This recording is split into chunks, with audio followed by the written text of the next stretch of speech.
ಸ್ತ್ರೀಯರಲ್ಲಿ ಸೃಜನತೆ ಮೂಡುವುದು ಅಂದರೆ ಇದರ ಅರ್ಥ ಅವರನ್ನು ಅನೇಕ ಅಭ್ಯಾಗತರು ಸುತ್ತುವರೆದಿರ್ತಾರೆ.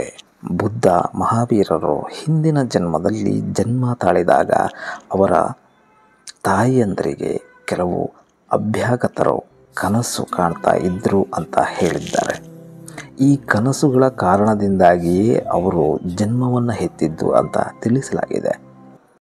16 ವಿವಿಧ ದೃಶ್ಯಗಳು ಒಂದರ ಹಿಂದೆ ಮತ್ತೊಂದು ಕಾಣಿಸ್ತಾ ಇದ್ದವು. ಇದನ್ನು ಪರೀಕ್ಷಿಸಿ ನೋಡಿದ್ದಾರೆ. ಸ್ತ್ರೀ ಒಬ್ಬಳು ಆಕೆಯ ಸ್ತನದೊಂದಿಗೆ ನಿಜಕ್ಕೂ ಕರಗಿ ಹೋಗಿದ್ದರೆ ನಿರ್ದಿಷ್ಟ ಕಾಣಿಕೆಗಳು ನಿರ್ದಿಷ್ಟ ಅನುಕ್ರಮದಲ್ಲಿ ಕಾಣುತ್ತವೆ. ಆಕೆ ಕೆಲವು ದೃಶ್ಯಗಳನ್ನು ನೋಡ್ತಾಳೆ.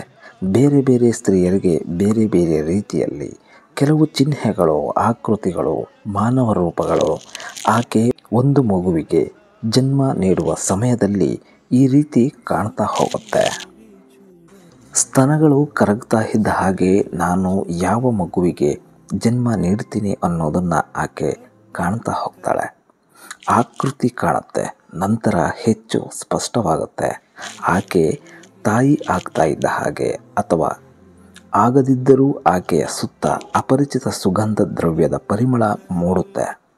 ಆಕೆಯ ಸುತ್ತ ಯಾವ ರಾಸಾಯನಿಕಗಳು ಸೃಷ್ಟಿಸೋದಕ್ಕೆ ಸಾಧ್ಯವಿಲ್ಲದ ನವಿರಾದ ಸುಗಂಧ ಸ್ತೋತ್ರ ಆಗುತ್ತೆ. ಶಬ್ದಗಳು ಕೇಳುತ್ತವೆ. ಎಲ್ಲ ರೀತಿಯ ಸೃಜನತೆ ಹೊಸ ರೂಪದಲ್ಲಿ ಕಾಣುತ್ತೆ.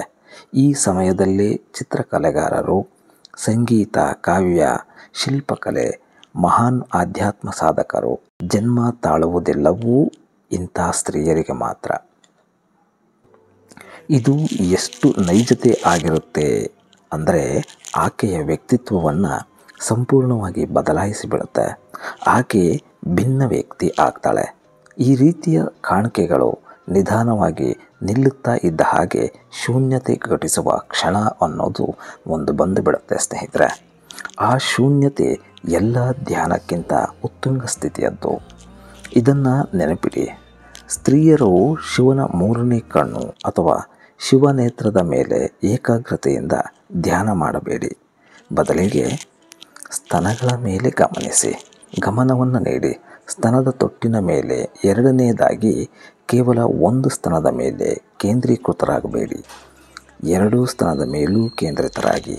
ಒಂದು ಸ್ತನದ ಮೇಲೆ ಕೇಂದ್ರೀಕರಿಸಿದರೆ ನಿಮ್ಮ ಶರೀರ ವಿಚಲಿತಗೊಳ್ಳುತ್ತೆ. ಹೆಚ್ಚು ಕಡಿಮೆ ಲಕ್ವ ಹೊಡೆಯುವಂಥ ಸಾಧ್ಯತೆಯೂ ಇದೆ. ಆದ್ದರಿಂದ 2 ಸ್ತನಗಳ ಮೇಲೆ ಒಂದೇ ಬಾರಿ ಕೇಂದ್ರೀಕರಿಸಿ. ಕರಗಿ ಹೋಗಿ. ಏನು ಆಗುತ್ತದೋ ಅದನ್ನು ಆಗೋದಿಕ್ಕೆ ಬಿಡಿ. ಸುಮ್ಮನೆ ಗಮನಿಸಿ. ಯಾವ ಲಯಬದ್ಧತೆಗೂ ಅಂಟಿಕೊಳ್ಳಬೇಡಿ. ಅವು ಎಷ್ಟೇ ಸುಂದರವಾಗಿದ್ದರೂ ಸಹ ಅಂಟಿಕೋಬೇಡಿ. ಗಮನಿಸಿ, ಸಾಕ್ಷಿಯಾಗಿರಿ. ಅವು ಅದೃಶ್ಯವಾಗಿ ಶೂನ್ಯತೆ ಬರುತ್ತೆ. ಕೇವಲ ಆಕಾಶ ಮಾತ್ರ ಉಳಿದು ಸ್ತನಗಳು ಅದೃಶ್ಯವಾಗುತ್ತವೆ. ನೀವು ಬೋಧಿ ವೃಕ್ಷದ ಕೆಳಗೆ ಕೂತಂತಾಗಿರುತ್ತೆ.